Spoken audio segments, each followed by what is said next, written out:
सीख लेनी चाहिए।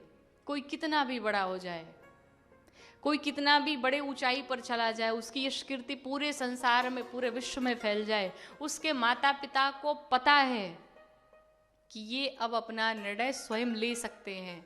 लेकिन फिर भी अगर आप कहीं जा रहे हो, अगर आप कोई कार्य कर रहे हो और माता पिता से अगर बच्चे एक बार पूछ लेते हैं मैं ये काम करूं, तो वो खुश हो जाते हैं कि देखो ये इतना बड़ा हो गया फिर भी हमसे पूछ के काम कर रहा है।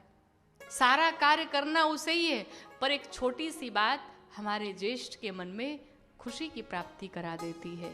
इसलिए आप चाहे जितने भी बड़े हो जाएं, पर माता पिता से पूछ के ही हर कार्य करना चाहिए। अपने गुरुजनों से पूछ के ही सारे कार्य करने चाहिए, क्योंकि दुनिया के सामने हम भले बड़े बन जाए, पर अपने माता पिता के समक्ष सदैव बच्चों जैसा ही बिहेव करना चाहिए, बच्चे बन के रहे। भगवान राम के इस एक एक चरित्र को देख करके माँ कौशल्या महाराज दशरथ अति प्रसन्न है। देखी चरित हर सही मन राजा, पूरी अयोध्यावासी प्रसन्न है भगवान राम से। भगवान राम जब से आए सदा मंगल ही मंगल हो रहा है, सभी आनंद में है।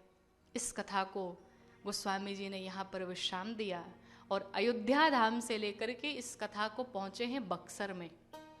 बिहार में एक बक्सर जिला है जहां पर विश्वामित्र जी रहते हैं। जब जब यज्ञ करने जाए तब तब दुष्ट राक्षस आ जाए यज्ञ को विध्वंस करने के लिए। विश्वामित्र जी ने सोचा भगवान राम का प्राकट्य हुआ है, क्यों न चल के हम भगवान को ही मांग ले। विश्वामित्र जी बक्सर से चल के अयोध्या जी आए। महाराज दशरथ ने देखा, अपने सभी सेवकों के साथ में पहुंचे हैं। महाराज दशरथ सबके साथ पहुंच करके विश्वामित्र जी से निवेदन करते, प्रभु कोई आवश्यक कार्य, कोई विशेष कार्य, अगर आप आदेश करते तो मैं स्वयं पहुंच जाता आपके पास, आपने आने का कष्ट क्यों किया। विश्वामित्र जी को लेकर के आए और बड़ा ही आवभगत सेवा सत्कार सम्मान किया, पद प्रक्षालन किया, आसन दिया, 1600 प्रकार पूजन वंदन किया, बिठाया आसन पे, विश्वामित्र जी को भोजन परोसा। और विश्वामित्र जी भोजन करने बैठे, उस समय राम जी, लक्ष्मण जी, भरत, शत्रुघ्न चारों आए। राम जी लक्ष्मण जी ने प्रणाम किया, एक तरफ खड़े हुए, भरत जी शत्रुघ्न प्रणाम किए, एक तरफ खड़े हुए। विश्वामित्र जी ने सोचा लगता है राम के साथ लक्ष्मण चलता है, भरत के साथ शत्रुघ्न चलता है, इसका मतलब कि मुझे राम के साथ लक्ष्मण को भी मांगना पड़ेगा। दशरथ जी कहते हैं, ऋषिवर आपको दक्षिणा में क्या क्या चाहिए मुझे बता दीजिए।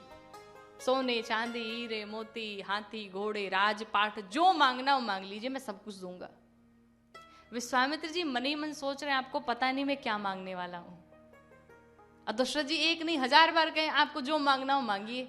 और विश्वामित्र जी सोचे जा रहे कहीं ऐसा ना हो मैं मांग लूं तो ये रो पड़े, इसलिए कुछ भी कहने से पहले सोच लेना चाहिए मैं कह क्या रहा हूं। विश्वामित्र जी ने कहा, ऋषि महाराज अगर आप हमें देना चाहते हैं तो आप हमें सिर्फ एक ही चीज दीजिए, और वो क्या है, तो अनुजा समेता देहो रघुनाथा, मुझे राम के साथ लक्ष्मण को दे दीजिए। और जैसे ही राम को मांगा, महाराज दशरथ जी तो क्रोधित हो गए। अरे हमने मांगने को कहा कि सोने चांदी हीरे मोती राजपाट सब मांग लीजिए, आपने तो मेरा सर्वस्व ही मांग लिया, मेरे राम को ही मांग लिया। महाराज ये तो गलत बात है। विश्वामित्र जी कहते आप ही तो कह रहे थे कि कुछ भी मांग लो, कुछ भी मांग लो, मांग लिया तो मना कर दिया। महाराज दशरथ कहते प्रभु सब कुछ दूंगा पर राम को नहीं दे सकता। दशरथ जी महाराज के चरणों में पड़ के रो पड़े।